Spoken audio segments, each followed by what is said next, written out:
283 AD അല്ലെങ്കിൽ 283 CE Roman സാമ്രാജ്യത്തിൻ്റെ ചക്രവർത്തിയായിട്ട് Markose ഒരാലിയസ് carriers എത്തിച്ചേരുകയാണ്. വളരെയധികം പരിചയസമ്പന്നനായിട്ടുള്ള ഒരു മിലിറ്ററി കമാൻഡറായിരുന്നു അദ്ദേഹം. അദ്ദേഹത്തിന് 2 ആൺമക്കളാണ് ഉണ്ടായിരുന്നത്, കാരിനസും ന്യൂമേറിയനും. അദ്ദേഹം അധികാരത്തിലേറിയതിനു ശേഷം ആദ്യം ചെയ്തത് തൻ്റെ 2 ആൺമക്കളെയും കോ എംപറേഴ്സ് അല്ലെങ്കിൽ ജൂനിയർ എംപറേഴ്സ് ആക്കി മാറ്റുക എന്ന കാര്യമാണ്. അതായത് സീസർമാർ. ആ കാലഘട്ടത്തിൽ സീനിയർ എംപററുമുണ്ട്, ജൂനിയർ എംപററുമുണ്ട്. ജൂനിയർ എംപററിനെ സീസർ എന്ന പേര് കൊണ്ടാണ് വിശേഷിപ്പിക്കുന്നത്. സീനിയർ ആയിട്ടുള്ള എംപററിനെ അഗസ്റ്റി എന്ന പേര് കൊണ്ട് വിശേഷിപ്പിക്കുന്നു. 2 സീസർമാരെയാണ് അദ്ദേഹം കൊണ്ടുവരുന്നത്. 2ഉം അദ്ദേഹത്തിൻ്റെ ആൺമക്കൾ തന്നെയാണ്. ഒരു വലിയ യുദ്ധവീരൻ തന്നെയായിരുന്നു കാരസ് ചക്രവർത്തി. റോമിൻ്റെ കിഴക്ക് ഭാഗത്ത് ശക്തരായിട്ടുള്ള പേർഷ്യൻ സാമ്രാജ്യമുണ്ട്, അല്ലെങ്കിൽ സസാനിയൻ സാമ്രാജ്യമുണ്ട്. അവർ എന്നും റോമക്കാർക്ക് ഒരു വെല്ലുവിളി തന്നെയായിരുന്നു. പേർഷ്യയിലേക്ക് ഒരു വലിയ പടയെ നയിച്ച് അദ്ദേഹം പോകുന്നുണ്ടെന്ന് മാത്രമല്ല, മെസൊപ്പൊട്ടോമിയയിലെ പ്രധാനപ്പെട്ട നഗരങ്ങളൊക്കെ തന്നെയും പിടിച്ചടക്കുന്നുമുണ്ട്. ആ കൂട്ടത്തിൽ കോട്ട മതിൽ കൊണ്ട് ചുറ്റപ്പെട്ടിട്ടുള്ള വലിയ പട്ടണങ്ങളും ഉണ്ടായിരുന്നു. അത്തരത്തിലുള്ള പട്ടണങ്ങൾ പിടിച്ചടക്കാൻ വലിയ പ്രയാസമാണ്. കാരണം ഈ കോട്ട മതിലിൻ്റെ മുകളിലായിട്ട് ധാരാളം സൈനികരുണ്ടായിരിക്കുന്നതാണ്. അമ്പും വില്ലും അതുപോലെ കുന്തം തുടങ്ങിയ ആയുധങ്ങൾ ഉപയോഗിച്ചിട്ട് അവർ ആക്രമിക്കുന്നതാണ്. അവിടെ നിന്ന് ആക്രമിക്കാൻ വളരെയധികം എളുപ്പവുമാണ്. അത്തരത്തിലുള്ള നിരവധി പട്ടണങ്ങളാണ് ഈ ഘട്ടത്തിൽ കീഴടക്കിയിരിക്കുന്നത്. ശക്തരായിട്ടുള്ള സസാനിയൻസിന് എതിരെയുള്ള വിജയ വാർത്ത റോമൻ പട്ടണത്തിൽ അധികം വൈകാതെ തന്നെ എത്തിച്ചേരുന്നുണ്ട്. തുടർന്ന് വലിയ രീതിയിലുള്ള ആഘോഷങ്ങളാണ് അവിടെ നടക്കുന്നത്. പക്ഷേ ആ സന്ദർഭത്തിൽ ചക്രവർത്തിയും ചക്രവർത്തിയുടെ 2 മക്കളും പട്ടാളക്കാരും ഒക്കെ തന്നെയും സസാനിയനിലാണ് സ്ഥിതി ചെയ്യുന്നത്, അല്ലെങ്കിൽ പേർഷ്യയിലാണ് നിലനിൽക്കുന്നത്. അവിടെ വലിയൊരു അപകടം ചക്രവർത്തിയായിട്ടുള്ള കാരസിന് സംഭവിക്കുന്നുണ്ട്. അദ്ദേഹം മരണമടയുകയാണ്. എങ്ങനെയാണ് മരണമടഞ്ഞതെന്ന് കൃത്യമായിട്ട് വ്യക്തമായിട്ടില്ല. ചില ആളുകൾ പറയുന്നത് ഇടിമിന്നലിനെ തുടർന്നാണ് മരണപ്പെട്ടതെന്നാണ്. മറ്റു ചിലർ പറയുന്നത് ആരോ മനഃപൂർവ്വം കൊന്നതാണെന്നാണ്. മറ്റു ചില വാർത്തകളിലൂടെ അറിയാൻ സാധിക്കുന്നത് സ്വാഭാവികമായിട്ടുള്ള എന്തോ അസുഖം സംഭവിച്ചതിനെ തുടർന്ന് കിടപ്പിലാവുകയും പിന്നീട് അവിടെ വെച്ച് തന്നെ മരണമടയുകയുമായിരുന്നു എന്നാണ്. എന്തായാലും അദ്ദേഹത്തിൻ്റെ കാലഘട്ടം വളരെ പെട്ടെന്ന് തന്നെ അവസാനിച്ചിരിക്കുകയാണ്. അധികാരത്തിലേറിയ അതേ വർഷം തന്നെയാണ് അദ്ദേഹത്തിൻ്റെ മരണം സംഭവിച്ചത്. അടുത്തതായിട്ട് സീനിയർ ചക്രവർത്തിമാരായിട്ട് മാറുന്നത് അദ്ദേഹത്തിൻ്റെ മക്കളായിട്ടുള്ള ജൂനിയർ ചക്രവർത്തിമാരാണ്. അതായത് കാരനസും ന്യൂമേറിയനും. അവർ ഭരിക്കാനായി റോമിനെ 2ആയിട്ട് വിഭജിക്കുന്നുണ്ട്, കിഴക്കൻ റോമും പടിഞ്ഞാറൻ റോമും. കിഴക്കൻ റോം ന്യൂമേറിയൻ്റെ അണ്ടറിലാണ് വരുന്നത്, പടിഞ്ഞാറൻ റോം കാരിനസിൻ്റെ അണ്ടറിലുമാണ് വരുന്നത്. കാരിനസ് വളരെ ധൂർത്തനായിട്ടുള്ള ഒരു ചക്രവർത്തിയായിരുന്നു. അദ്ദേഹത്തിൻ്റെ കൊട്ടാരം വളരെയധികം അമൂല്യമായിട്ടുള്ള വസ്തുക്കൾ കൊണ്ട് മോടി പിടിപ്പിക്കുമായിരുന്നു. അദ്ദേഹത്തിൻ്റെ ഉറക്കറയിൽ പോലും അത്തരത്തിൽ അമൂല്യമായിട്ടുള്ള വസ്തുക്കൾ ഉപയോഗിക്കുമായിരുന്നു. അതിനൊക്കെ വലിയ രീതിയിലുള്ള പണച്ചെലവും ഉണ്ടായിരുന്നു. ട്രഷറിയിലുള്ള പണം വലിയ രീതിയിൽ തന്നെയാണ് അദ്ദേഹത്തിൻ്റെ ധൂർത്തിനു വേണ്ടി ഉപയോഗിച്ചത്. അതിനു പുറമെ നിരവധി പാർട്ടികൾ അദ്ദേഹം ഇടയ്ക്കിടയ്ക്ക് സംഘടിപ്പിക്കുമായിരുന്നു. അതിൽ വിശിഷ്ട വ്യക്തികളെ വിളിക്കുമായിരുന്നു, ധാരാളമായിട്ട് വേശ്യകളെ ഹയർ ചെയ്യുമായിരുന്നു. ഉന്നത കുലത്തിൽപ്പെട്ടിട്ടുള്ള സ്ത്രീകളെ പോലും ആ പാർട്ടികൾ അദ്ദേഹം കൊണ്ടുവരുമായിരുന്നു. അത് വലിയ രീതിയിൽ തന്നെ റോമിൻ്റെ സാമ്പത്തിക ഭദ്രതയെ ബാധിക്കുന്നുമുണ്ട്. ഇതിനെല്ലാം ഉപരിയായിട്ട് അയാൾ ഒരു സ്ത്രീ ലംബടൻ കൂടിയായിരുന്നു. ഒരുപാട് സ്ത്രീകളുമായിട്ട് ഒരു ചക്രവർത്തി ബന്ധം പുലർത്തുക എന്ന് പറയുന്നത് അസാധാരണമായിട്ടുള്ളൊരു കാര്യമല്ല. എല്ലാ തവണയും ഞാനത് പരാമർശിക്കാറില്ല, കാരണം അത് ആവർത്തന വിരസത ഉണ്ടാക്കുന്നതാണ്. പിറ്റ ചക്രവർത്തിമാർക്കും ഒരുപാട് സ്ത്രീകളുമായിട്ട് ഒരുപാട് ബന്ധമുണ്ടായിരുന്നു. റോമൻ ചരിത്രവുമായി ബന്ധപ്പെട്ടിട്ട് എന്തെങ്കിലും പ്രാധാന്യം വരുമെങ്കിൽ മാത്രമാണ് ആ ബന്ധത്തെക്കുറിച്ച് ഞാൻ പരാമർശിക്കുന്നത്. ഇവിടെ അത് കൃത്യമായിട്ട് പരാമർശിക്കേണ്ട കാര്യമുണ്ട്. കാരണം ഈ ചക്രവർത്തിയുടെ മരണം പോലും സംഭവിക്കുന്നത് ഇത്തരത്തിലുള്ള നീചമായ പ്രവൃത്തികളിലൂടെയാണ്. സാധാരണഗതിയിലുള്ള സ്ത്രീകളുമായിട്ട് സമ്പർക്കം ഉണ്ടാക്കുന്നത് അത് സാധാരണഗതിയിലുള്ള കാര്യം തന്നെയാണ്. റോമിൽ അതിന് വലിയ പ്രാധാന്യമൊന്നുമില്ല. കൂടുതലായിട്ടും അടിമ സ്ത്രീകളായിട്ടും അതുമല്ലെങ്കിൽ ഫ്രീ വുമൺ ആയിട്ടുള്ള സ്ത്രീകളുമായിട്ടുമാണ് അവർ അത്തരത്തിലുള്ള വേഴ്ചകൾ ഏർപ്പെടുന്നത്. പക്ഷേ കാരിനസ് എന്ന് പറയുന്ന ചക്രവർത്തി അതിനും ഉപരിയായിട്ട് മുൻപുണ്ടായിരുന്ന പൂർവികനായിട്ടുള്ള കലികുല ചക്രവർത്തിയെ പോലെ തന്നെ ഉയർന്ന ഒഫീഷ്യലുകളുടെ ഭാര്യമാരുമായിട്ട് ലൈംഗിക ബന്ധത്തിൽ ഏർപ്പെടുകയാണ്. അതും ക്രൂരമായ രീതിയിൽ തന്നെയാണ്. അതിനൊരു മികച്ച ഉദാഹരണം തന്നെ നമുക്ക് എടുക്കാൻ സാധിക്കും. ഒരിക്കൽ ഒരു സെനറ്റ് അംഗം അദ്ദേഹത്തിൻ്റെ ഭാര്യയുമായിട്ട് കൊട്ടാരത്തിലേക്ക് വരികയുണ്ടായി. കാരിനൈസ് അധികാരത്തിലേക്ക് എത്തിച്ചേർന്ന് അധികം നാൾ കഴിയുന്നതിന് മുൻപാണ് ഈ സംഭവം നടക്കുന്നത്. ആ സമയത്ത് കാരിനസിൻ്റെ സ്വഭാവത്തെക്കുറിച്ച് ഈ സെനറ്റ് അംഗത്തിന് വലിയ ധാരണയൊന്നും ഉണ്ടായിരുന്നില്ല. ആ സെനറ്റ് അംഗത്തിൻ്റെ വിവാഹം കുറച്ച് നാൾക്ക് മുമ്പ് മാത്രമാണ് നടന്നത്. സുന്ദരിയായ ഒരു ചെറുപ്പക്കാരിയാണ് അദ്ദേഹം വിവാഹം ചെയ്തത്. ആ ഭാര്യയും ഭർത്താവിനെയും കാരിനൈസ് എന്ന ചക്രവർത്തി സ്നേഹപൂർവ്വം ആദരവോടുകൂടി തന്നെയാണ് കൊട്ടാരത്തിലേക്ക് സ്വീകരിക്കുന്നത്. അവർക്ക് ആവശ്യമായിട്ടുള്ള ഭക്ഷണം വിളമ്പുന്നുണ്ട്, അവരോടൊപ്പം തന്നെ ഭക്ഷണം ഭക്ഷിക്കുന്നുണ്ട്. അതിനുശേഷമാണ് വളരെ വികലമായിട്ടുള്ള ഒരു നടപടിയിലേക്ക് കാരിനൈസ് കടക്കുന്നത്. അവർ രണ്ടുപേരെയും തൻ്റെ കിടക്കറയിലേക്ക് അയാൾ കൊണ്ടുപോവുകയാണ്. അതിനുശേഷം രണ്ടുപേരോടുമായിട്ട് ചില ചോദ്യങ്ങളാണ് ചോദിക്കുന്നത്. വളരെ ഇൻറ്റിമേറ്റ് ആയിട്ടുള്ള, വളരെ പേഴ്സണലായിട്ടുള്ള ചോദ്യങ്ങൾ തന്നെ. അവർ രണ്ടുപേരും തമ്മിലുള്ള ലൈംഗിക ബന്ധത്തെക്കുറിച്ച് പോലും അയാൾ ചോദിക്കുന്നുണ്ട്. പക്ഷേ ഇത് കേൾക്കുമ്പോൾ മുഖത്ത് എന്തെങ്കിലും രീതിയിലുള്ള ദേഷ്യമോ വിഷമമോ പ്രകടിപ്പിക്കാൻ പാടില്ല. അങ്ങനെ പ്രകടിപ്പിച്ചു കഴിഞ്ഞാൽ അവർ രണ്ടുപേരെയും ചക്രവർത്തിക്ക് അനായാസമായിട്ട് കൊല്ലാൻ സാധിക്കുന്നതാണ്. അതിനുപരിയായിട്ട് അവരുടെ കുടുംബത്തെ പോലും നശിപ്പിക്കാൻ അയാൾക്ക് സാധിക്കുന്നതാണ്. അതുകൊണ്ട് തന്നെ ചക്രവർത്തിയുടെ ഇത്തരത്തിലുള്ള നീചമായിട്ടുള്ള ചോദ്യങ്ങളെ വളരെ സന്തോഷകരമായിട്ടുള്ള രീതിയിലാണ്, അല്ലെങ്കിൽ സന്തോഷകരമെന്ന് തോന്നിപ്പിക്കുന്ന രീതിയിലാണ് അവർ രണ്ടുപേരും മറുപടി നൽകിയത്. അതിനുശേഷമാണ് കുറച്ചുകൂടെ നീചമായിട്ടുള്ള ഒരു പ്രവൃത്തി നടക്കുന്നത്. അവിടെ ഉണ്ടായിരുന്ന സെനറ്റ് അംഗത്തിൻ്റെ ഭാര്യയോട് തൻ്റെ അറയിലെ കിടക്കയിൽ കിടക്കാനാണ് അയാൾ ആവശ്യപ്പെടുന്നത്. അതിനുശേഷം സെനറ്റ് അംഗത്തോട് നിങ്ങൾ ഈ കാര്യങ്ങളിലേക്ക് പ്രത്യേകമായിട്ട് ശ്രദ്ധ കൊടുക്കേണ്ടതാണ്, കാരണം നിങ്ങൾ മനസ്സിലാക്കാൻ വേണ്ടി, നിങ്ങൾ പഠിക്കാൻ വേണ്ടിയാണ് ഞാനിവിടെ പല കാര്യങ്ങളും ചെയ്യാൻ പോകുന്നത്. സെനറ്റ് അംഗത്തെ നിർബന്ധപൂർവം ആ ശയ്യയിലേക്ക് തന്നെ നോക്കിപ്പിച്ചുകൊണ്ട് തന്നെ വളരെ മോശമായിട്ടുള്ള ലൈംഗിക പ്രവർത്തനത്തിലേക്കാണ് അയാൾ ഏർപ്പെടുന്നത്. അത് ഒരു ഭാര്യയ്ക്കും ഭർത്താവിനും നേരിടാൻ സാധിക്കുന്നതിനും അപ്പുറമായിട്ടുള്ള ചില വീഴ്ചകൾ തന്നെ ആയിരുന്നു. ആ നീചമായ പ്രവൃത്തികൾ ഏർപ്പെടുന്ന സമയത്ത് ചക്രവർത്തി അടിക്കടി സെനറ്റ് അംഗത്തിൻ്റെ മുഖത്തേക്ക് നോക്കുമായിരുന്നു. സെനറ്റ് അംഗം അവിടേക്ക് നോക്കുന്നില്ല എങ്കിൽ അയാൾ മറ്റൊരിടത്തേക്ക് മുഖം വെട്ടിച്ചിരിക്കുകയാണെങ്കിൽ നിർബന്ധപൂർവ്വം ഇവിടേക്ക് നോക്കാനും പിന്നീട് നിങ്ങൾക്കിത് പ്രയോജനപ്രദമാകുമെന്നും അയാൾ ആവർത്തിച്ച് പറയുന്നുണ്ടായിരുന്നു. ആ രാത്രിയിൽ അവർ രണ്ടുപേരുടെയും ഹൃദയത്തിൽ ഒരു വലിയ മുറിവ് തന്നെയാണ് ഉണ്ടായത്. രണ്ടുപേരും കരഞ്ഞില്ല എന്നേ ഉള്ളൂ, അവരുടെ ഉള്ളിൽ കണ്ണീരിൻ്റെ ഒരു വലിയ പെരുമഴ തന്നെയാണ് ഉണ്ടായത്. ആ സെനറ്റ് അംഗം അത് മനസ്സിൽ കുറിച്ചു വെച്ചു. ഒരു പ്രതികാരം അത് അനുയോജ്യമായിട്ടുള്ള സമയത്ത് അദ്ദേഹത്തിന് നടപ്പിലാക്കണം, അല്ലെങ്കിൽ ഈ ജീവിതത്തിന് ഒരു അർത്ഥവുമില്ല. ആത്മഹത്യ ചെയ്യണമെന്ന് പോലും ഒരുപക്ഷെ അവർ രണ്ടുപേർക്കും തോന്നിയിട്ടുണ്ടായിരിക്കാം. പക്ഷേ സെനറ്റ് അംഗം കാത്തിരിക്കുകയായിരുന്നു അനുയോജ്യമായിട്ടുള്ള ഒരു സമയത്തിനു വേണ്ടി. അതേസമയം ന്യൂമേറിയൻ്റെ ഭരണം തീർത്തും വ്യത്യസ്തമായിരുന്നു. ന്യൂമേറിയൻ തൻ്റെ പിതാവ് നടപ്പിലാക്കിയ തരത്തിലുള്ള ഭരണം തന്നെയാണ് തുടർന്ന് പോന്നിരുന്നത്. ന്യൂമേറിയൻ്റെ ഭരണം കിഴക്ക് ഭാഗത്താണെന്ന് പറഞ്ഞല്ലോ. കിഴക്ക് ഭാഗത്ത് തന്നെയാണ് ഈ സസാനിയൻ രാജവംശമുള്ളത്, അല്ലെങ്കിൽ പേർഷ്യ സ്ഥിതി ചെയ്യുന്നത്. പേർഷ്യക്കാരുമായിട്ട് നിരന്തരം യുദ്ധത്തിൽ ഏർപ്പെട്ടുകൊണ്ട് തന്നെ ഇരിക്കുകയാണ് ന്യൂമേറിയൻ. ആദ്യഘട്ടങ്ങളിലൊക്കെ തന്നെയും ന്യൂമേറിയന് വലിയ വിജയങ്ങൾ തന്നെയാണ് ആഘോഷിക്കാൻ സാധ്യമായത്. 284 AD അല്ലെങ്കിൽ 284 CE ന്യൂമേറിയനും സംഘവും ഒരു വലിയ വിജയത്തിന് ശേഷം പേർഷ്യയിൽ നിന്നും റോമിലേക്ക് മടങ്ങിപ്പോവുകയാണ്. ആ സമയത്താണ് അദ്ദേഹത്തിന് കണ്ണിന് അസുഖം ബാധിക്കുന്നത്. അത് മറ്റുള്ള ആളുകൾ പകരുമെന്ന് വ്യക്തമായിരുന്നു. അതുകൊണ്ട് തന്നെ കുതിരവണ്ടിയുടെ മുകളിൽ ഒരു വലിയ പെട്ടി സ്ഥാപിച്ച് ആ പെട്ടിയുടെ ഉള്ളിൽ ഇരുന്നു കൊണ്ടാണ് ചക്രവർത്തി യാത്ര ആരംഭിക്കുന്നത്. യാത്ര ചെയ്ത് കുറേ അധികം കഴിഞ്ഞപ്പോൾ ഒരു വിശ്രമ കേന്ദ്രത്തിൽ അവർ എത്തിച്ചേർന്നു.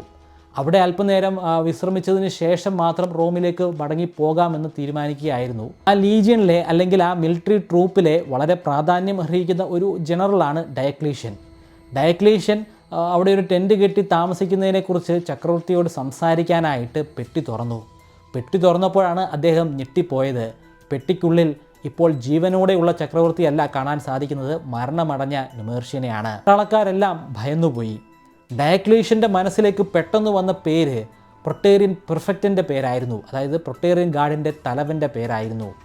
ആ തലവനാണ് ചക്രവർത്തിയുടെ മരണത്തിന് കാരണമെന്ന് ഉറക്കെ ആക്രോശിച്ചു. പക്ഷേ അതിന് അദ്ദേഹത്തിൻ്റെ പക്കൽ തെളിവൊന്നും ഉണ്ടായിരുന്നില്ല. പക്ഷേ ഇങ്ങനെയുള്ള സന്ദർഭങ്ങളിൽ പട്ടാളക്കാർക്ക് ഇമോഷനാണ് പ്രാധാന്യം. ഇത്രയധികം ഉയർന്ന തലത്തിലുള്ള ഒരു ജനറൽ ഇമോഷനായിട്ട് തന്നെ ചക്രവർത്തിയുടെ മരണത്തിന് കാരണം ഈ പ്രൊട്ടേറിയൻ ഗാർഡിൻ്റെ പ്രിഫെക്റ്റ് ആണെന്ന് പറഞ്ഞു കഴിഞ്ഞാൽ എല്ലാവരും അത് ഏറ്റുപിടിക്കുന്നതാണ്. ആ പ്രിഫെക്റ്റിനെ അവിടെ വെച്ച് തന്നെ കൊന്നുകളയുകയാണ് ചെയ്യുന്നത്. അതിനുശേഷം അവിടെ ഉണ്ടായിരുന്ന പട്ടാളക്കാരെല്ലാം ഒരേ സ്വരത്തിൽ തന്നെ പറഞ്ഞു, ഇനി റോമൻ സാമ്രാജ്യത്തിൻ്റെ ചക്രവർത്തി ഡയക്ലീഷ്യനാണ്, ധീരനായ ഡയക്ലീഷ്യൻ. ചില ആളുകളൊക്കെ പറയുന്നത് ഇത് ഡയക്ലീഷ്യൻ്റെ തന്ത്രമായിരുന്നു എന്നാണ്. ന്യൂമേറിയനെ ശരിക്കും കൊന്നുകളഞ്ഞത് ഡയക്ലീഷ്യൻ നേരിട്ടോ അല്ലെങ്കിൽ അദ്ദേഹത്തിൻ്റെ ഏതെങ്കിലും ഒരു സൈനികനെ ഉപയോഗിച്ചിട്ടോ ആണെന്നാണ്. ഇതിൻ്റെ എല്ലാം പിന്നിലുള്ള കാരണക്കാരൻ പ്രൊട്ടേറിയൻ ഗാർഡിൻ്റെ പ്രിഫെക്റ്റ് ആണെന്ന് പറഞ്ഞാൽ കാര്യങ്ങളെല്ലാം അവിടം കൊണ്ട് അവസാനിക്കുന്നതാണ്. കാരണം ചക്രവർത്തിയുടെ പേഴ്സണൽ ബോഡി ഗാർഡ് ട്രൂപ്പാണ് ഈ പ്രൊട്ടേറിയൻ ഗാർഡ്.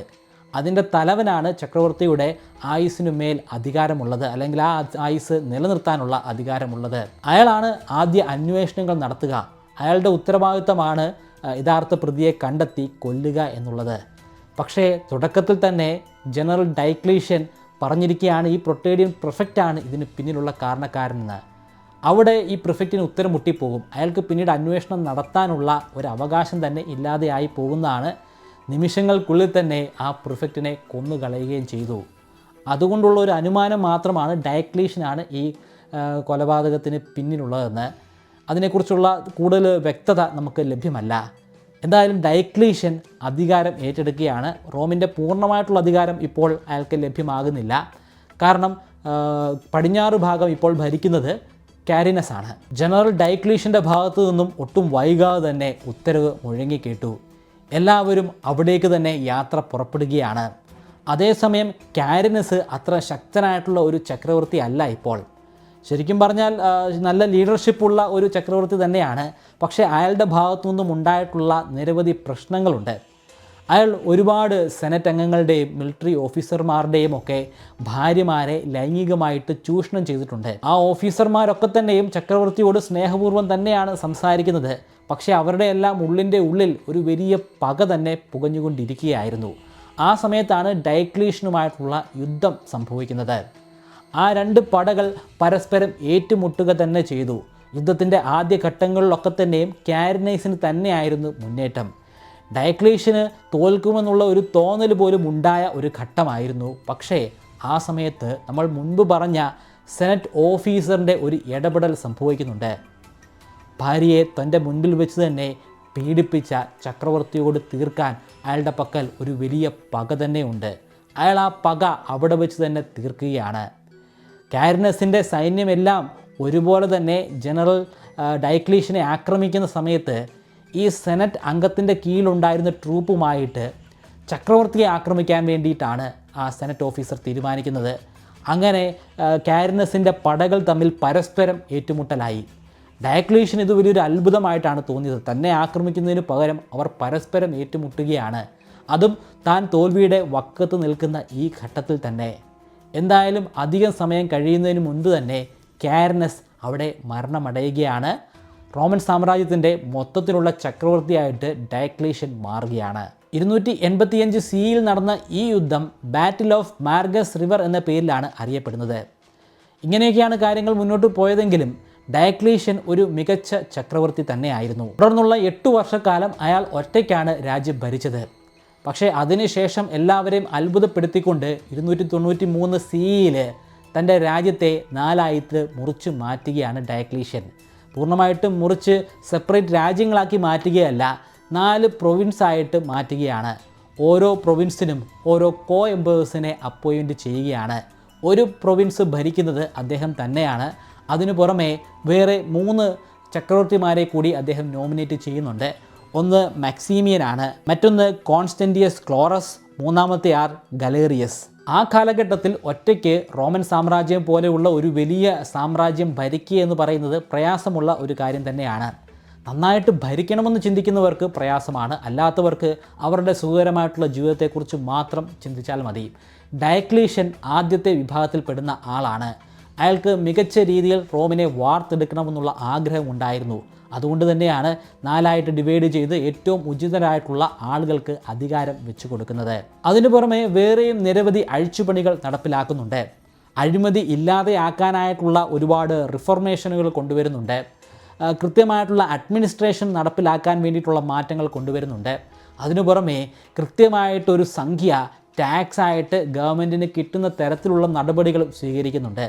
കൂടുതലായിട്ട് പണം സമ്പാദിക്കുന്ന ആളുകളുടെ കയ്യിൽ നിന്നും കൂടുതലായിട്ട് ടാക്സ് പിരിക്കുക, കുറച്ച് മാത്രം വരുമാനമുള്ള സാധാരണക്കാരിൽ നിന്നും കുറച്ച് മാത്രം ടാക്സ് പിരിക്കുക. ഈ ഒരു രീതിയാണ് അദ്ദേഹം ഏർപ്പാടാക്കിയത്. ഇത് സിസ്റ്റമാറ്റിക്കായിട്ട് തന്നെ നടപ്പിലാക്കുന്നുമുണ്ട്. അതുകൊണ്ട് കൃത്യമായിട്ട് എല്ലാ മാസവും റോമൻ ഖജനാവിലേക്ക് നല്ലൊരു തുക തന്നെ ടാക്സ് മണിയായിട്ട് എത്തിച്ചേരുന്നുണ്ട്. ഈ പണം അദ്ദേഹത്തിൻ്റെ ദൂർത്തിനു വേണ്ടിയല്ല ഉപയോഗിക്കുന്നത്, മറിച്ച് അദ്ദേഹത്തിൻ്റെ സൈന്യത്തെ കുറച്ചുകൂടെ മികച്ച സൈന്യമാക്കാൻ വേണ്ടി ശ്രമിക്കുകയാണ്. കൂടാതെ ചില പബ്ലിക് പ്രോജക്റ്റുകൾ നടപ്പിലാക്കുന്നുണ്ട്. വൃത്തിയായിട്ട് കല്ലുകൾ കൊണ്ട് അടുക്കി വെച്ചിട്ടുണ്ടാക്കിയിട്ടുള്ള റോഡുകൾ, പിന്നെ നദികൾ ക്രോസ് ചെയ്ത് പോകാൻ സഹായിക്കുന്ന തരത്തിലുള്ള മികച്ച പാലങ്ങളൊക്കെ ഈ ഘട്ടത്തിൽ നിർമ്മിക്കപ്പെടുകയാണ്. സൈന്യത്തിന് മികച്ച രീതിയിലുള്ള പരിശീലന ക്രമങ്ങൾ അദ്ദേഹം സൃഷ്ടിക്കുകയാണ്. കൃത്യമായിട്ടുള്ള പരിശീലനങ്ങളും സ്ട്രാറ്റജികളും ഒക്കെ അവർക്ക് കൊടുക്കുകയാണ്. അതിനു പുറമെ അവരുടെ വേതനത്തിൽ വർധനവ് വരുത്തുന്നുമുണ്ട്. കാരണം ശക്തമായിട്ടുള്ള പരിശീലനങ്ങൾ ഏർപ്പെടുന്ന പട്ടാളക്കാരെ തൃപ്തിപ്പെടുത്തണമെങ്കിൽ കൂടുതൽ വേതനം കൊടുക്കേണ്ടതുമാണ്. കൂടാതെ ഇവർ ഒരിക്കലും ചക്രവർത്തിക്കെതിരെ തിരിയാൻ പാടില്ല.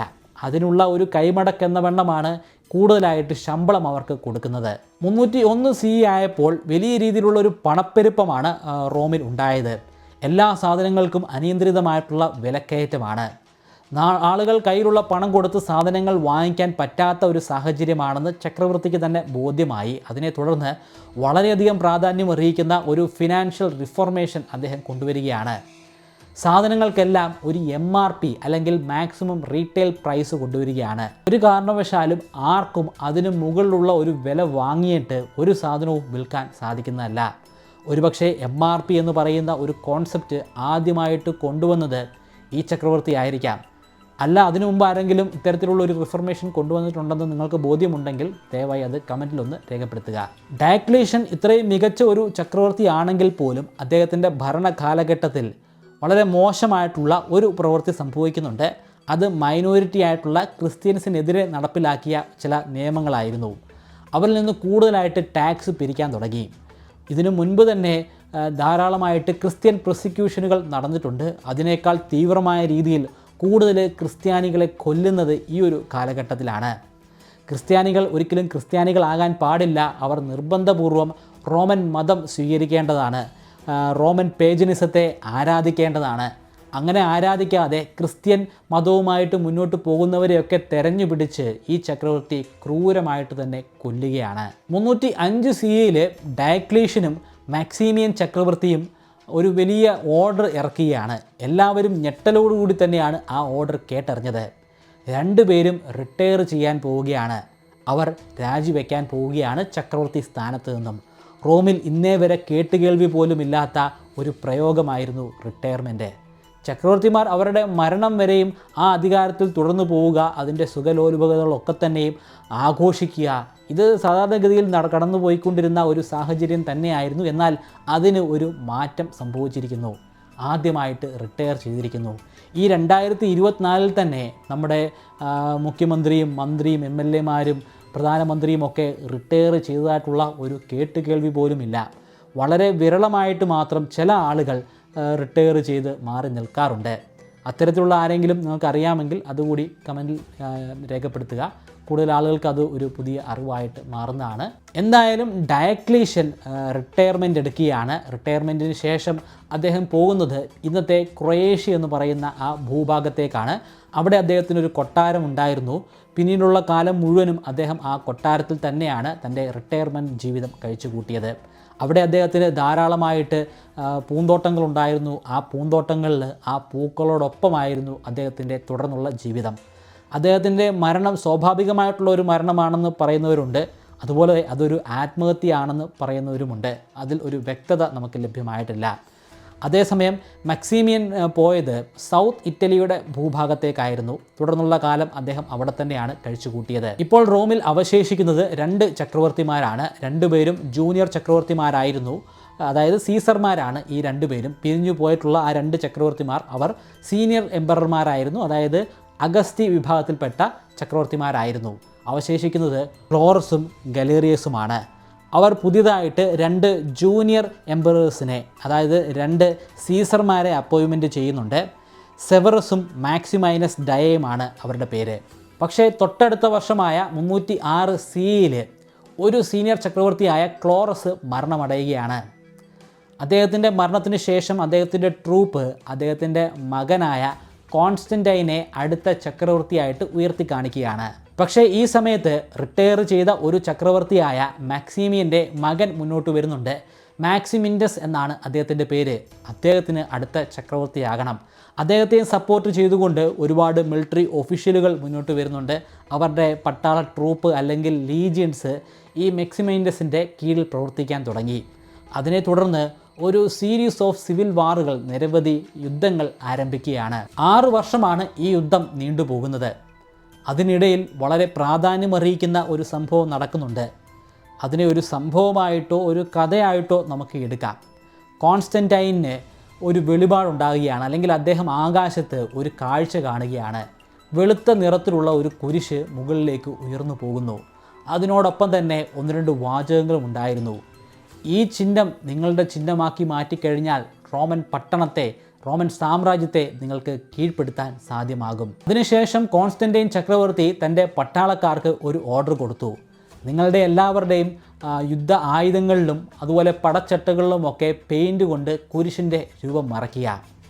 അതിനുശേഷം നടന്ന യുദ്ധമാണ് ബാറ്റിൽ ഓഫ് പിലീവിയൻ ബ്രിഡ്ജ്. ഒരു പാലത്തിൻ്റെ അടുത്ത് നടന്നിട്ടുള്ള ഒരു യുദ്ധമായിരുന്നു. ആ യുദ്ധത്തിൽ കോൺസ്റ്റൻറ്റൈൻ മാക്സിമിൻഡസിൻ്റെ സൈന്യത്തെ പൂർണ്ണമായിട്ടും കീഴ്പ്പെടുത്തുകയാണ്. മാക്സിമിൻഡസ് അവിടെ നിന്നും ഓടി രക്ഷപ്പെടാൻ ശ്രമിക്കുന്നുണ്ട്. പക്ഷേ അദ്ദേഹത്തിൻ്റെ പിന്നാലെ സൈനികരുടെ ഒരു വലിയ പട തന്നെ ഓടിപ്പോകുന്നുണ്ട്. ഒടുവിൽ മാക്സിമിൻഡസ് ടൈബർ നദിയിൽ വീണ് മുങ്ങി മരിക്കുകയാണ് ഉണ്ടായത്. ഇപ്പോൾ കോൺസ്റ്റൻറ്റൈൻ ഒരു ചക്രവർത്തിയായിട്ട് മാറിയിരിക്കുകയാണ്. പക്ഷേ അദ്ദേഹം ഒറ്റയ്ക്കല്ല ഇപ്പോൾ റോം ഭരിക്കുന്നത്. അദ്ദേഹത്തോടൊപ്പം തന്നെ ഒരു കോ എംപററുമുണ്ട്. നേരത്തെ തന്നെ ജൂനിയർ എംപറർ ആയിരുന്ന ലിസീനിയസ് ആണ് അദ്ദേഹത്തിൻ്റെ കോ എംപറർ. 313 AD കോൺസ്റ്റൻറ്റൈൻ ഒരു ഓർഡർ ഇറക്കിയാണ്. എഡിക്റ്റ് ഓഫ് മിലാൻ എന്ന പേരിലാണ് അത് അറിയപ്പെടുന്നത്. എഡിക്റ്റ് എന്നുകൊണ്ട് ഉദ്ദേശിക്കുന്നത് ശാസന അല്ലെങ്കിൽ സർക്കാരിൻ്റെ ഓർഡർ എന്നാണ്. ആ ഓർഡർ അനുസരിച്ച് ക്രിസ്ത്യൻ മതം ലീഗലൈസ് ചെയ്തിരിക്കുകയാണ്. അതായത് ഇനിയും ഭയത്തോടെ ക്രിസ്ത്യാനികൾക്ക് ജീവിക്കേണ്ട ആവശ്യമില്ല. അവർക്ക് അവരുടെ ക്രിസ്ത്യൻ ആചാരങ്ങളൊക്കെ നടപ്പിലാക്കാൻ സാധിക്കുന്നതാണ്. പൊതുവേദിയിൽ പോലും ആചാരങ്ങൾ നടപ്പിലാക്കാം. ക്രിസ്ത്യൻ പള്ളികൾ സ്ഥാപിക്കാം, അവിടെ പോയി ആരാധിക്കാം. ഓർഡർ പുറപ്പെടുവിച്ചതിന് പുറമെ നേരിട്ട് ചക്രവർത്തി തന്നെ നിരവധി ക്രിസ്ത്യൻ ദേവാലയങ്ങൾ പണി ചെയ്തു കൊടുക്കുന്നുണ്ട്. ആ കൂട്ടത്തിൽ ഏറ്റവും പ്രാധാന്യം അർഹിക്കുന്ന പള്ളി ജെറുസലേമിൽ പണിതിട്ടുള്ള പള്ളിയായിരുന്നു. ക്രിസ്തുവിനെ കുരിശിലേറ്റി എന്ന് പറയപ്പെടുന്ന സ്ഥലത്ത് തന്നെയാണ് ആ പള്ളി നിർമ്മിച്ചത്. മറ്റൊരു പ്രശസ്തമായ പള്ളി റോമൻ പട്ടണത്തിൻ്റെ ഉള്ളിൽ തന്നെ സ്ഥാപിച്ച ഓൾഡ് സെൻറ്റ് പീറ്റേഴ്സ് ബസീലിക്കയാണ്. ആ കാലഘട്ടത്തിൽ ഒരുപാട് നിയമങ്ങൾ നിലവിലുണ്ടായിരുന്നു. ക്രിസ്ത്യാനികളെ ചൂഷണം ചെയ്യുന്ന തരത്തിലുള്ള നിയമങ്ങൾ. ആ നിയമങ്ങളൊക്കെ തന്നെയും പൊളിച്ചെഴുതുന്നതും കോൺസ്റ്റൻറ്റൈൻ ഈ ഘട്ടത്തിലാണ്. ക്രിസ്ത്യൻ പാതിരിമാർക്ക്, ക്രിസ്ത്യൻ പള്ളികളുമായിട്ട് ബന്ധപ്പെട്ട് കിടക്കുന്ന ആളുകൾക്കൊക്കെ തന്നെയും ടാക്സ് ഉണ്ടായിരുന്നു. ആ ടാക്സും പൂർണ്ണമായിട്ട് തന്നെ കോൺസ്റ്റൻറ്റൈൻ ഒഴിവാക്കുകയാണ്. ലിസിയാനസുമായിട്ട് ആദ്യഘട്ടത്തിൽ ഒരു അലയൻസ് കോൺസ്റ്റൻറ്റൈൻ ഉണ്ടാക്കുന്നുണ്ടെങ്കിലും കുറച്ച് വർഷങ്ങൾ കഴിഞ്ഞപ്പോൾ അവർ തമ്മിൽ അടിയായി. ഒടുവിൽ നിരവധി സിവിൽ വാറുകൾ നടക്കുകയാണ്. 324 AD ആയപ്പോൾ വളരെ പ്രാധാന്യമർഹിക്കുന്ന 2 സിവിൽ വാറുകളാണ് നടന്നത്. ഒന്ന് ജൂലൈ മാസത്തിൽ നടന്നതാണ്. ബാറ്റിൽ ഓഫ് അഡ്രിയാനോപോൾ എന്ന പേരിലാണ് അത് അറിയപ്പെടുന്നത്. അതിൽ വിജയിച്ചത് കോൺസ്റ്റൻറ്റൈൻ തന്നെയാണ്. അതിനുശേഷം ഏതാനും മാസങ്ങൾ മാത്രം കഴിഞ്ഞപ്പോൾ നടന്ന മറ്റൊരു യുദ്ധമാണ് ബാറ്റിൽ ഓഫ് ക്രൈസോപോളിക്സ്. ആ യുദ്ധത്തിലും കോൺസ്റ്റൻറ്റൈൻ തന്നെയാണ് വിജയിക്കുന്നത്. മാത്രമല്ല ആ യുദ്ധത്തിലാണ് ലിസീനിയസിനെ കീഴ്പ്പെടുത്തുന്നത്. അദ്ദേഹത്തെ കീഴ്പ്പെടുത്തി കുറച്ച് ദിവസങ്ങൾ കഴിഞ്ഞപ്പോൾ കൊന്നുകളയുകയും ചെയ്തു. ഈ ഘട്ടത്തിൽ റോമൻ സാമ്രാജ്യത്തിൽ ഒരൊറ്റ ചക്രവർത്തി മാത്രമേ ഉള്ളൂ. അത് സാക്ഷാൽ കോൺസ്റ്റൻറ്റൈൻ എന്ന് പറയുന്ന റോമൻ ചരിത്രത്തിൽ തന്നെ ആദ്യത്തെ ക്രിസ്തുമത വിശ്വാസിയായ ചക്രവർത്തി. അദ്ദേഹം വിശ്വാസിയാണെങ്കിൽ പോലും അദ്ദേഹം മതപരിവർത്തനത്തിലേക്ക് ഈ ഘട്ടത്തിൽ കടക്കുന്നില്ല. റോമൻ സാമ്രാജ്യം സ്ഥാപിച്ച ആ കാലഘട്ടം മുതൽ തന്നെ റോമിൻ്റെ തലസ്ഥാനം റോം തന്നെയാണ്. പക്ഷേ ഈ ഘട്ടത്തിൽ കോൺസ്റ്റൻറ്റൈൻ തലസ്ഥാന നഗരം മാറ്റി ബൈസന്റിയത്തിൽ സ്ഥാപിക്കുന്നുണ്ട്. ബൈസന്റിയത്തിൻ്റെ പേരും അദ്ദേഹം മാറ്റി കോൺസ്റ്റാന്റിനോപ്പിൾ എന്ന് ആക്കുന്നുണ്ട്. അതാണ് ഈ കാലഘട്ടത്തിലെ തുർക്കിയിലെ ഇസ്താൻബുൾ എന്ന നഗരം. ക്രിസ്തുമതത്തിന് ഇപ്പോൾ എല്ലാവിധ പ്രിവിലേജുകളുമുണ്ട്. പ്രധാനപ്പെട്ട ഒരു മതമായിട്ട് തന്നെ ക്രിസ്തുമതം മാറിയിട്ടുണ്ട്. പക്ഷേ പോളിതീസവും അതിനോടൊപ്പം തന്നെ നിലവിലുണ്ട്. അതായത് റോമാക്കാർ വർഷങ്ങളായിട്ട് തന്നെ ഫോളോ ചെയ്യുന്ന ആ മതവും നിലവിലുണ്ട്. ഈ ഘട്ടത്തിൽ കോൺസ്റ്റൻറ്റൈൻ ആ മതത്തിൽ വിശ്വസിക്കുന്ന ഒരു വ്യക്തി കൂടിയാണ്. പക്ഷേ ക്രിസ്ത്യൻസ് തമ്മിൽ ഈ ഘട്ടത്തിൽ വലിയ രീതിയിലുള്ള കലാപങ്ങൾ സംഭവിക്കുകയാണ്. അതിൻ്റെ കാരണം പുതിയതായി ഉരുത്തിരിഞ്ഞു വന്ന ഏരിയനിസം എന്ന ഒരു കൺസെപ്റ്റാണ്. അലക്സാണ്ട്രിയയിലെ ഒരു ക്രൈസ്തവ പാതിരിയായിട്ടുള്ള ഏരിയസ് ആണ് ഈ ഒരു ആശയം മുന്നോട്ട് വയ്ക്കുന്നത്. അദ്ദേഹം പറയുന്നത് ക്രിസ്തുമതത്തിൻ്റെ അടിസ്ഥാന തത്വമായിട്ടുള്ള 3 ശക്തികൾ, ആ 3 ശക്തികൾക്ക് സ്ഥാനമില്ല, 2 ശക്തികൾക്ക് മാത്രമേ സ്ഥാനമുള്ളൂ. പിതാവും പുത്രനും പരിശുദ്ധാത്മാവും. പിതാവിനും പരിശുദ്ധാത്മാവിനും ഉയർന്ന സ്ഥാനം തന്നെയാണ് ഉള്ളത്. പക്ഷേ അതേ സ്ഥാനം തന്നെയല്ല പുത്രനായിട്ടുള്ള യേശുക്രിസ്തുവിനുള്ളത്. കാരണം ഈ പുത്രനായിട്ടുള്ള യേശുക്രിസ്തുവിനെ സൃഷ്ടിച്ചത് തന്നെ പിതാവാണ്. അപ്പോൾ പിതാവിനും പരിശുദ്ധാത്മാവിനും താഴെ മാത്രമാണ് ക്രിസ്തുവിൻ്റെ സ്ഥാനമെന്നാണ് ഈ ഏരിയസ് എന്ന പാതിരിയുടെ വാദം. അദ്ദേഹത്തിൻ്റെ വാദത്തെ പിന്തുടർന്ന് ഒരുപാട് ആളുകൾ ഈ ഏരിയനിസത്തെ ഫോളോ ചെയ്യാൻ തുടങ്ങി. നിരവധി ആളുകൾ ഈ ഒരു മതവിഭാഗത്തിൻ്റെ കീഴിലായി. മതവിഭാഗമെന്ന് തന്നെ പറയാൻ സാധിക്കുകയില്ല, എല്ലാം ക്രിസ്തു മതം തന്നെയാണ്. പക്ഷേ അതിൻ്റെ ഉള്ളിൽ തന്നെ ഒരു ക്ലാസിഫിക്കേഷൻ വരികയാണ്. 2 കൂട്ടരും തമ്മിൽ വലിയ രീതിയിലുള്ള തർക്കങ്ങൾ തന്നെയാണ് നടക്കുന്നത്. ആ തർക്കങ്ങൾക്ക് തടയിടാനായിട്ട്, അവരെ സമാധാനപ്പെടുത്താനായിട്ട് കോൺസ്റ്റന്റൈൻ ചക്രവർത്തി ഒരു കൗൺസിൽ തന്നെ സ്ഥാപിക്കുന്നുണ്ട്. ആ കൗൺസിലാണ് കൗൺസിൽ ഓഫ് നിസിയ എന്ന പേരിൽ അറിയപ്പെടുന്നത്. 325 ഇത് സ്ഥാപിക്കുന്നത്. 2 വിഭാഗത്തിൽപ്പെട്ടിട്ടുള്ള ബിഷപ്പ്മാർ ആ കൗൺസിലിൻ്റെ ഭാഗമായിട്ട് പരസ്പരം സംവദിക്കുന്നുണ്ട്. അതിനിടയിൽ കോൺസ്റ്റന്റൈനും വരുന്നുണ്ട്. കോൺസ്റ്റന്റൈന് എല്ലായ്പ്പോഴും പരമ്പരാഗത ഗതിയിലുള്ള ക്രിസ്തു മതത്തിൽ തന്നെയായിരുന്നു വിശ്വാസം. അതായത് ദൈവത്തിൻ്റെ ഈ 3 രൂപത്തിലായിരുന്നു വിശ്വാസം ഉണ്ടായിരുന്നത്. അതുകൊണ്ട് തന്നെ അവർക്ക് അനുയോജ്യമായിട്ടുള്ള രീതിയിലാണ് കോൺസ്റ്റന്റൈൻ ആ കൗൺസിലിൽ ഒരു വിധി പ്രഖ്യാപിക്കുന്നത്. ഏരിയനിസത്തിന് ഇവിടെ സ്ഥാനമില്ല. അതുകൊണ്ട് തന്നെ അത്തരത്തിൽ ഇനി വിശ്വസിക്കാൻ പാടില്ല. എല്ലാ ആളുകളും വിശ്വസിക്കേണ്ടത് ഈ ദൈവത്തിൻ്റെ 3 ഫോമിൽ തന്നെയാണ്. പക്ഷേ ഏരിയനിസത്തിലെ ബിഷപ്പ്മാർക്ക് ഇത് സ്വീകാര്യമായിരുന്നില്ല. എങ്കിൽ പോലും ചക്രവർത്തിയുടെ മുമ്പിൽ അവർ പ്രകടിപ്പിക്കുന്നില്ല. ആ വഴക്ക് പിന്നെയും തുടർന്ന് പോവുകയാണ് ചെയ്യുന്നത്. 337 CE ആയപ്പോഴേക്കും കോൺസ്റ്റന്റൈൻ ചക്രവർത്തിക്ക് 65 വയസ്സ് പ്രായമുണ്ടായിരുന്നു. ആ കാലഘട്ടത്തിലെ 65 വയസ്സെന്ന് പറയുമ്പോൾ ഈ കാലഘട്ടത്തിലെ 85 വയസ്സിന് തുല്യമാണ്. കാരണം മെഡിക്കൽ സയൻസ് അത്രയൊന്നും വളർന്നിട്ടില്ലാത്ത, മെഡിക്കൽ സയൻസ് തന്നെ ഇല്ലാത്ത ഒരു കാലഘട്ടമായിരുന്നല്ലോ. ഇത്രയധികം അവശ്യ നിലയിലാണെങ്കിൽ പോലും കോൺസ്റ്റന്റൈനുള്ളിലുള്ള വീര്യം ചോർന്നു പോയിട്ടുണ്ടായിരുന്നില്ല. പേർഷ്യയുമായിട്ട് ഒരു വലിയ യുദ്ധം നടക്കുന്നത് ഈ ഘട്ടത്തിലാണ്. തൻ്റെ അവശതകളൊന്നും തന്നെ വകവയ്ക്കാതെ കോൺസ്റ്റന്റൈൻ ചക്രവർത്തി ആ പോർ മുഖത്തേക്ക് യാത്ര തിരിക്കുകയാണ്. പക്ഷേ അത് പൂർത്തീകരിക്കാൻ അദ്ദേഹത്തിന് സാധ്യമായില്ല. ഇടയ്ക്ക് വെച്ച് അദ്ദേഹത്തിൻ്റെ അസുഖം കലശലായി. ഒട്ടും തന്നെ സഞ്ചരിക്കാൻ വയ്യാത്തൊരു അവസ്ഥയിൽ എത്തിച്ചേർന്നു. അതിനെ തുടർന്ന് തൊട്ടടുത്തുണ്ടായിരുന്ന മറ്റൊരു നഗരത്തിലേക്ക് അദ്ദേഹത്തെ മാറ്റുകയായിരുന്നു. തുർക്കിയിലെ തന്നെ നിക്കോമീഡിയ എന്ന പേരിൽ അറിയപ്പെടുന്ന ഒരു സ്ഥലമായിരുന്നു അത്. അവിടുത്തെ കൊട്ടാരത്തിലാണ് പിന്നീടുള്ള ദിവസങ്ങളിൽ അദ്ദേഹം കഴിച്ചു കൂട്ടുന്നത്. ആ സമയത്താണ് അദ്ദേഹത്തിന് മതം മാറണമെന്നുള്ള ഒരു ചിന്തയുണ്ടാകുന്നത്. മതം മാറാനായിട്ട് നിക്കോമീഡിയയിലെ ബിഷപ്പിനെ അദ്ദേഹം വിളിച്ചു വരുത്തി. മാമോദിസ മുങ്ങിയതിന് ശേഷം ഏതാനും ദിവസങ്ങൾ മാത്രമാണ് അദ്ദേഹം ജീവിച്ചിരുന്നത്. എന്തായാലും അദ്ദേഹത്തിൻ്റെ ആഗ്രഹപ്രകാരം മരിക്കുമ്പോൾ ഒരു ക്രിസ്ത്യാനിയായിട്ട് തന്നെ മരിക്കാൻ അദ്ദേഹത്തിന് സാധ്യമായി. പിന്നീട് അദ്ദേഹത്തിൻ്റെ ശവശരീരം കൊണ്ടുപോകുന്നത് കോൺസ്റ്റാന്റിനോപ്പിൾ എന്ന് പറയുന്ന തലസ്ഥാന നഗരിയിലേക്കാണ്. കോൺസ്റ്റാന്റിനോപ്പിൾ നഗരത്തിൽ അദ്ദേഹം തന്നെ സ്ഥാപിച്ചിട്ടുണ്ടായിരുന്ന പള്ളിയായ ഹോളി അപ്പോസ്തലിലാണ് അദ്ദേഹത്തിൻ്റെ ശവശരീരം അടക്കം ചെയ്യുന്നത്. അദ്ദേഹത്തിന് 3 ആൺമക്കളാണ് ഉണ്ടായിരുന്നത്. റോമൻ സാമ്രാജ്യത്തെ 3ആയിട്ട് പകുത്ത് ആ 3 ആൺമക്കൾക്കുമാണ് പിന്നീട് അധികാരം കൊടുക്കുന്നത്. കോൺസ്റ്റന്റൈനസ് സെക്കൻഡ്, കോൺസ്റ്റന്റൈൻ സെക്കൻഡ്, കോൺസ്റ്റൻസ് എന്നിങ്ങനെയാണ് അവർ 3 പേരുടെയും പേര്. കോൺസ്റ്റന്റൈൻ സെക്കൻഡിന് വലിയ രീതിയിലുള്ള അധികാര മോഹം തന്നെയാണ് ഉണ്ടാകുന്നത്. അദ്ദേഹത്തിന് തൻ്റെ സഹോദരനായിട്ടുള്ള കോൺസ്റ്റൻസിൻ്റെ കീഴിലുള്ള പ്രദേശം കൂടി സ്വന്തമാക്കണമെന്നുള്ള ആഗ്രഹമുണ്ടാകുന്നു. അതിനെ തുടർന്നാണ് അദ്ദേഹം ഒരു വലിയ പടയുമായിട്ട് അവിടേക്ക് യുദ്ധം ചെയ്തു പോകുന്നത്. പക്ഷേ കോൺസ്റ്റൻസിൻ്റെ പടയാളികളുമായിട്ട് പിടിച്ചു നിൽക്കാൻ കോൺസ്റ്റന്റൈൻ രണ്ടാമന് സാധ്യമാകുന്നില്ല. അദ്ദേഹം ആ യുദ്ധത്തിൽ മരണമടയുകയാണ്. 340 CE ഈ യുദ്ധം നടക്കുന്നത്. പിന്നീടുള്ള 10 വർഷക്കാലം കാര്യമായിട്ട് പ്രശ്നങ്ങളൊന്നുമില്ലാതെ തന്നെ അവർ 2 പേർക്കും റോമൻ സാമ്രാജ്യം ഭരിക്കാൻ സാധ്യമായി. ഇപ്പോൾ കോൺസ്റ്റൻസിൻ്റെ കീഴിലാണ് കൂടുതൽ പ്രദേശമുള്ളത്. കാരണം കോൺസ്റ്റന്റൈൻ രണ്ടാമൻ്റെ ഭൂപ്രദേശങ്ങൾ കൂടി ഇപ്പോൾ കോൺസ്റ്റൻസിന് ലഭ്യമായിട്ടുണ്ട്. പക്ഷേ 350 AD ആയപ്പോൾ മറ്റൊരു യുദ്ധം നടക്കുന്നുണ്ട്. മാഗ്നന്റിയസ് കോൺസ്റ്റൻസിൻ്റെ പ്രദേശത്തെ ആക്രമിക്കുകയാണ്. മാഗ്നന്റിയസ് ആ യുദ്ധത്തിൽ വിജയിക്കുന്നുമുണ്ട്. അങ്ങനെ റോമിൻ്റെ വലിയൊരു പ്രദേശം ഇപ്പോൾ മാഗ്നന്റിയസിൻ്റെ കീഴിലായി. കോൺസ്റ്റൻറ്റസ് ആ യുദ്ധത്തിൽ മരണമടയുകയാണ് ചെയ്തത്. കോൺസ്റ്റന്റിയസ് രണ്ടാമൻ ചക്രവർത്തി ഇപ്പോഴും ജീവനോടെ ഉണ്ട്. അദ്ദേഹം ഒരു ചെറിയ ഭൂഭാഗം ഇപ്പോൾ ഭരിക്കുന്നുമുണ്ട്. കോൺസ്റ്റന്റിയസ് രണ്ടാമന് ഇതൊട്ടും തന്നെ സഹിക്കാൻ സാധിക്കുമായിരുന്നില്ല. അതുകൊണ്ട് തന്നെ മാഗ്നന്റൈസിനെ ആക്രമിക്കാനായിട്ട് തന്നെ അവർ മുതിരുകയാണ്. 3 വർഷത്തോളം നീണ്ടു നിന്ന യുദ്ധമാണ് ഒടുവിൽ 353 CE മാഗ്നറ്റൈസിനെ തോൽപ്പിക്കാൻ കോൺസ്റ്റന്റൈനസ് രണ്ടാമന് സാധ്യമായി. റോം പൂർണ്ണമായിട്ടും ഇപ്പോൾ കോൺസ്റ്റന്റൈനസ് രണ്ടാമൻ്റെ കീഴിലാണ്. വളരെ സ്റ്റേബിളായിട്ടുള്ള ഒരു ഭരണരീതി തന്നെയായിരുന്നു ആ കാലഘട്ടത്തിൽ ഉണ്ടാകുന്നത്. ഡിഫൻസിന് കൂടുതൽ പ്രാധാന്യം കൊടുത്തിട്ടുള്ള ഒരു ഭരണരീതി. പ്രധാനപ്പെട്ട വെല്ലുവിളികൾ 2 ഭാഗത്തു നിന്നാണ്. പടിഞ്ഞാറ് ഭാഗത്തു നിന്നും ജർമ്മേനിയൻ ട്രൈബ്സിൻ്റെ ഭാഗത്തു നിന്നുള്ള അറ്റാക്ക് ഉണ്ടാവാറുണ്ട്. അതിന് തടയിടാനായിട്ട് അവിടെ വലിയ രീതിയിലുള്ള മതിലുകൾ പണിയുകയുണ്ടായി. ആ ഭാഗത്തായിട്ട് കൂടുതൽ പട്ടാളക്കാരെ വിന്യസിക്കുകയും ചെയ്തു. സസാനിയൻസിൻ്റെ ഭാഗത്തു നിന്നും കിഴക്ക് ഭാഗത്തായിട്ട് ഒരുപാട് ആക്രമണങ്ങൾ സംഭവിക്കാറുണ്ട്. അതിന് തടയിടാനായിട്ട് അവിടെയും വലിയ മതിലുകൾ പണിയുന്നുണ്ട്. കൂടാതെ കോട്ടകൾ കെട്ടുന്നുണ്ട്. കൂടുതൽ സൈന്യത്തെ വിന്യസിക്കുന്നുമുണ്ട്. തൻ്റെ പിതാവായിട്ടുള്ള കോൺസ്റ്റന്റൈൻ ഒന്നാമനെ പോലെ തന്നെ കോൺസ്റ്റന്റൈനിയസ് രണ്ടാമനും ഒരു ക്രിസ്തുമത വിശ്വാസിയായിരുന്നു. അതുകൊണ്ട് തന്നെ അദ്ദേഹം ക്രിസ്തുമതത്തെ ഒരു പ്രധാനപ്പെട്ട മതമായിട്ട് ഉയർത്തിക്കൊണ്ടുവരുന്നുണ്ട്. ഈ ഘട്ടത്തിൽ ബഹുമത വിശ്വാസത്തോട് അദ്ദേഹത്തിന് വലിയ രീതിയിലുള്ള എതിർപ്പായിരുന്നു ഉണ്ടായിരുന്നത്. പക്ഷേ അദ്ദേഹത്തിൻ്റെ പിതാവിന് അത്തരത്തിലുള്ള ഒരു എതിർപ്പൊന്നും ഉണ്ടായിരുന്നില്ല. എന്തായാലും ബഹുമത വിശ്വാസം കൂടുതൽ ഫെയ്ഡാകാൻ തുടങ്ങി.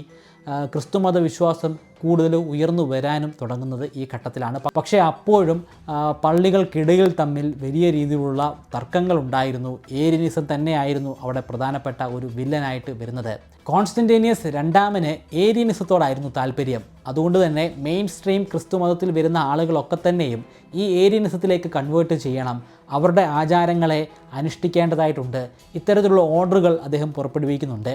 പക്ഷേ കടുത്ത വിശ്വാസികളായിട്ടുണ്ടായിരുന്ന മെയിൻ സ്ട്രീം ക്രിസ്ത്യൻസ് ഇതിന് കൂട്ടാക്കുന്നില്ല.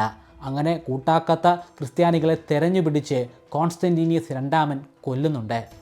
കുറേ ആളുകളൊക്കെ ഭയന്ന് ഏരിയനിസത്തിലേക്ക് കൺവേർട്ട് ചെയ്യപ്പെടുന്നുണ്ട്. പക്ഷേ വേറെ കുറേ പേർ അവിടെ നിന്നും പലായനം ചെയ്ത് മറ്റുള്ള പ്രൊവിൻസുകളിൽ പോയി ചേക്കേറുകയാണ് ഉണ്ടായത്. അതിൽ നിരവധി ബിഷപ്പ്മാരും പെടും. 361 CE കോൺസ്റ്റന്റൈനിയസ് രണ്ടാമൻ സ്വാഭാവികമായിട്ടുള്ള രോഗങ്ങൾ കാരണം മരണമടയുകയാണ് ഉണ്ടായത്. പിന്നീട് അധികാരത്തിലേക്ക് വരുന്നത് അദ്ദേഹത്തിൻ്റെ കസിനായിട്ടുള്ള ജൂലിയനാണ്. പക്ഷേ ജൂലിയന് ക്രിസ്തു മതത്തോട് ഒട്ടും തന്നെ താല്പര്യം ഉണ്ടായിരുന്നില്ല. അദ്ദേഹത്തിന് പേജനിസത്തോടായിരുന്നു താല്പര്യം. അതായത് റോമക്കാർ വർഷങ്ങളായിട്ട് ഫോളോ ചെയ്തിരുന്ന ആ ബഹുദൈവ സങ്കല്പത്തോടായിരുന്നു താല്പര്യമുണ്ടായിരുന്നത്. പക്ഷേ ക്രിസ്ത്യൻ പ്രോസിക്യൂഷൻ ഒന്നും ഈ ഘട്ടത്തിൽ ഉണ്ടാകുന്നില്ല. ഏരിയനിസത്തെ സപ്പോർട്ട് ചെയ്തിരുന്ന ചക്രവർത്തി ഇല്ലാതെയായി. അതോടുകൂടി അവിടെ നിന്നും പലായനം ചെയ്തു പോയ മെയിൻ സ്ട്രീം ക്രിസ്ത്യാനികൾ മടങ്ങി വരാൻ തുടങ്ങി, ബിഷപ്പ്മാർ ഉൾപ്പെടെ. അങ്ങനെ റോമിൽ വീണ്ടും ക്രിസ്ത്യാനികൾ തമ്മിലുള്ള ഇൻറ്റേർണൽ കോൺഫ്ലിക്റ്റുകൾ നടക്കുകയാണ്. അതേസമയം ക്രിസ്ത്യൻസിന് വലിയ പ്രാധാന്യമൊന്നും കിട്ടാതെ പോകുന്നതും ഈ ഭരണ കാലയളവിൽ തന്നെയാണ്. ഈ ഒരു കാലഘട്ടമായപ്പോഴേക്കും പേർഷ്യക്കാർക്ക് ഒരുപാട് നേട്ടങ്ങൾ കൈവരിക്കാൻ സാധ്യമായി. അവർ ഈ റോമിൻ്റെ ഈസ്റ്റ് ഭാഗത്തുണ്ടായിരുന്ന കുറേ അധികം പ്രദേശങ്ങൾ കീഴ്പ്പെടുത്തി. അക്കൂട്ടത്തിൽ അർമാനി എന്ന വലിയൊരു പ്രദേശവും വരുന്നുണ്ട്. അതിന് പകരം വീട്ടാനായിട്ട് 363 CE ഒരു വലിയ പടയുമായിട്ട് ജൂലിയൻ അവിടേക്ക് പോകുന്നുണ്ട്. ആ കാലഘട്ടത്തിൽ സസാനിയൻ രാജവംശം ഭരിച്ചിരുന്നത് ഷപ്പൂർ രണ്ടാമനായിരുന്നു. അദ്ദേഹം ശക്തനായിട്ടുള്ള നല്ല നേതൃപാടവും ഉണ്ടായിരുന്ന ഒരു ചക്രവർത്തി തന്നെയാണ്. പക്ഷേ ആദ്യഘട്ടങ്ങളിലൊക്കെ ജൂലിയൻ്റെ പടയ്ക്ക് തന്നെയായിരുന്നു മുന്നേറ്റം ഉണ്ടാക്കാൻ സാധ്യമായത്. കിഴക്കു ഭാഗത്തുണ്ടായിരുന്ന പേർഷ്യക്കാർ പിടിച്ചടക്കിയ പ്രവിശ്യകളൊക്കെ തന്നെയും തിരിച്ചു പിടിക്കാൻ അവർക്ക് സാധ്യമാകുന്നുണ്ട്. പേർഷ്യ പൂർണ്ണമായിട്ടും കീഴ്പ്പെടുത്തുക എന്നതായിരുന്നു അവരുടെ സ്വപ്നം. അതിനി അടുത്തതായിട്ട് കീഴ്പ്പെടുത്തേണ്ടത് പേർഷ്യക്കാരുടെ തലസ്ഥാന നഗരമായ സിറ്റസിഫോണാണ്. പക്ഷേ അവിടേക്കുള്ള യാത്രക്കിടയിൽ അവരുടെ സപ്ലൈ ചെയിൻ നഷ്ടമായി. യുദ്ധമുന്നണിയിലേക്ക് എപ്പോഴും അവശ്യ സാധനങ്ങൾ എത്തിക്കാനായിട്ട് ഒരു സപ്ലൈ ചെയിൻ ഉണ്ടായിരിക്കേണ്ടതാണ്. യുദ്ധത്തിൽ പോരാടുന്ന പട്ടാളക്കാർക്ക് ആവശ്യമായിട്ടുള്ള ഭക്ഷണം, അതുപോലെ ജലം ഒക്കെ അവിടെ എത്തിക്കേണ്ടതായിട്ടുണ്ട്. ആയുധങ്ങളും എത്തിക്കേണ്ടത് അനിവാര്യം തന്നെയാണ്. പക്ഷേ ഈ സപ്ലൈ ചെയിൻ ബ്രേക്ക് ആയതോടുകൂടി തലസ്ഥാന നഗരിയിലുള്ള പട്ടാളക്കാർക്ക്, അല്ലെങ്കിൽ ആ നഗരത്തിലേക്ക് പോയിക്കൊണ്ടിരിക്കുന്ന പട്ടാളക്കാർക്ക് ആവശ്യമായിട്ടുള്ള ഭക്ഷണം കിട്ടാതെയായി. അതോടുകൂടി ആകെ അങ്കലാപ്പിലായിപ്പോയ ജൂലിയൻ ഇനി തലസ്ഥാന നഗരിയിലേക്ക് പോകേണ്ട ആവശ്യമില്ല എന്ന് തീരുമാനിക്കുകയാണ്. അവിടെ ഇനി പോയതുകൊണ്ട് കാര്യമില്ല. സപ്ലൈ ചെയിൻ ഇല്ലാത്തത് കൊണ്ട് തന്നെ അവർക്ക് പടപൊരുതി നിൽക്കാൻ സാധിക്കുന്നതല്ല. ഇവിടെ നിന്നും ഉത്തരഭാഗത്തേക്ക് പോവുകയാണെങ്കിൽ ഒരുപക്ഷെ നമുക്ക് സപ്ലൈ ചെയിൻ വീണ്ടെടുക്കാൻ സാധ്യമാകുന്നതാണ്. ഒരുപക്ഷെ സപ്ലൈ ചെയിനുമായി ബന്ധപ്പെട്ടിട്ടുള്ള അവരുടെ സൈനികർ ആ ഭാഗത്ത് ഉണ്ടായിരിക്കാനുള്ള സാധ്യതയുണ്ട്. അങ്ങനെയാണ് അവർ ഉത്തരഭാഗത്തേക്ക് പോകുന്നത്. ഉത്തരഭാഗത്തേക്ക് ഏതാനും ദിവസങ്ങൾ അവർ പ്രയാണം ചെയ്തു. ഒടുവിൽ അവർ എത്തപ്പെട്ടത് ഒരു വലിയ ട്രാപ്പിലേക്കാണ്. അവരുടെ മുൻപിൽ പേർഷ്യക്കാരുടെ ഒരു വലിയ സൈന്യം തന്നെ ഉണ്ടായിരുന്നു. ഇവരുടെ പക്കലാണെങ്കിൽ സപ്ലൈ ചെയിൻ ഇല്ല, ഭക്ഷണമില്ല, ജലമില്ല. ആകെ വലഞ്ഞ് അവശരായിട്ടുള്ള അവസ്ഥയിലാണ് പട്ടാളക്കാർ. എന്നാൽ വളരെയധികം സ്ട്രെങ്തുള്ള, ആവശ്യത്തിന് ഭക്ഷണമൊക്കെ ഉണ്ടായിരുന്ന ഒരു ട്രൂപ്പിനെ ആയിരുന്നു അവർക്കവിടെ നേരിടേണ്ടി വന്നത്. അവശേഷിച്ച സകല ഊർജവും ഉപയോഗിച്ചുകൊണ്ട് റോമക്കാർ ആ പട്ടാളക്കാർക്കെതിരെ യുദ്ധം ചെയ്തു. സമേറിയ എന്ന് പറയുന്ന ഒരു പ്രദേശത്തായിരുന്നു ആ യുദ്ധം നടന്നത്. ഇന്നത്തെ ഇറാഖ് നിൽക്കുന്ന ഒരു ഭൂഭാഗം. ആ യുദ്ധത്തിനിടയിൽ ജൂലിയൻ ചക്രവർത്തിയുടെ തലയ്ക്ക് കുന്തം കൊണ്ടുള്ള ഒരു അടി ഏൽക്കുകയുണ്ടായി. കാര്യമായിട്ടുള്ള ഒരു ക്ഷതം തന്നെയാണ് അതിലൂടെ ഉണ്ടായത്. രക്തം വാർന്നൊഴുകാൻ തുടങ്ങി. മറ്റ് സൈനികർ അദ്ദേഹത്തെ അവിടെ നിന്നും അവർ സ്ഥാപിച്ചിട്ടുള്ള ടെൻറ്റിലേക്ക് കൊണ്ടുപോവുകയുണ്ടായി. പക്ഷേ അദ്ദേഹത്തിന് അധികം ആയുസ്സൊന്നും ഉണ്ടായിരുന്നില്ല. അത് വളരെയധികം ഗുരുതരമായിട്ടുള്ള ഒരു മുറിവ് തന്നെ ആയിരുന്നു. അതിനെ തുടർന്ന് ആ ദിവസം രാത്രി തന്നെ അദ്ദേഹം മരണമടയുകയാണ്. 31 വയസ്സ് മാത്രമായിരുന്നു അപ്പോഴത്തെ അദ്ദേഹത്തിൻ്റെ പ്രായം. ഇപ്പോൾ ഒരു ചക്രവർത്തി ഇല്ല. പക്ഷേ ചക്രവർത്തി ഇല്ലാതെ ഇവിടെ ഇങ്ങനെ തുടർന്ന് പോവുകയാണെങ്കിൽ റോമൻ സാമ്രാജ്യം പൂർണ്ണമായിട്ട് പോലും ഈ സസാനിയൻ രാജവംശം ഏറ്റെടുക്കുന്നതാണ്. അതൊഴിവാക്കാനായിട്ട് അവിടെ ഉണ്ടായിരുന്ന പട്ടാളക്കാർ ജോവിയൻ എന്ന മിലിറ്ററി ഓഫീസറിൻ്റെ പേരാണ് പറഞ്ഞത്.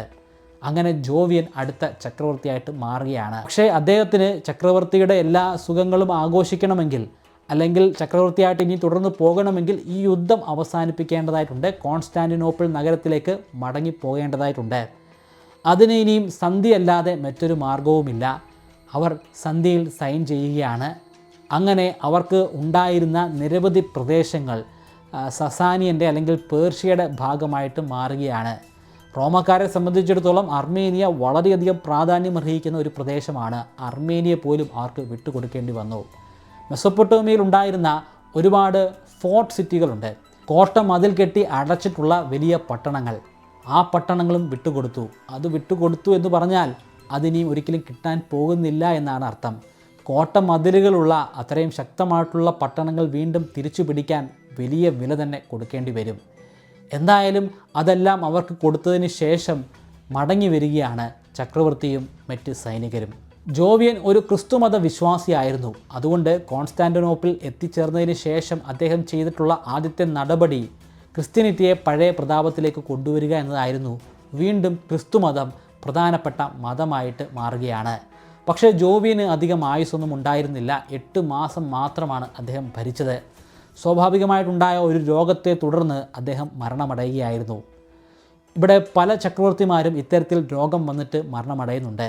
പക്ഷേ ആ രോഗമൊക്കെ ഈ കാലഘട്ടത്തിലാണ് വരുന്നതെങ്കിൽ വളരെ ഈസി ആയിട്ട് തന്നെ അത് ട്രീറ്റ് ചെയ്ത് സുഖപ്പെടുത്താൻ സാധിക്കുന്നതാണ്. ആ കാലഘട്ടമായതുകൊണ്ട് മാത്രമാണ് ചെറിയ പ്രായത്തിൽ തന്നെ ഈ ചക്രവർത്തിമാർക്ക് മരിക്കേണ്ടി വരുന്നത്. 364 CE ഫെബ്രുവരി മാസമായപ്പോഴേക്കും ജോവിയൻ ചക്രവർത്തിയും വിടവാങ്ങുകയാണ്. ഇനി റോമൻ സാമ്രാജ്യം ആരുടെ കയ്യിലായിരിക്കും? ആരാണ് റോമിനെ ഇനി സംരക്ഷിക്കാൻ പോകുന്നത്? ഈ വീഡിയോ നിങ്ങൾക്ക് ഇഷ്ടപ്പെട്ടു എന്ന് പ്രതീക്ഷിക്കുന്നു. ഇഷ്ടപ്പെട്ടെങ്കിൽ ഈ വീഡിയോ ഒന്ന് ലൈക്ക് ചെയ്യുക. ഇത്തരത്തിലുള്ള വീഡിയോകൾ കാണാൻ താല്പര്യമുള്ളവർക്ക് വേണ്ടി ഷെയർ ചെയ്ത് കൊടുക്കുക. ഇതിൻ്റെ ആദ്യ എപ്പിസോഡുകൾ കാണാൻ സാധിച്ചിട്ടില്ലാത്തവർക്ക് ഒരു പ്ലേലിസ്റ്റ് ഉണ്ടാക്കി ആ വീഡിയോസ് എല്ലാം ഞാൻ ഫസ്റ്റ് കമൻറ്റിലും ഡിസ്ക്രിപ്ഷനിലും കൊടുത്തിട്ടുണ്ട്. ഒന്ന് പരിശോധിക്കുക.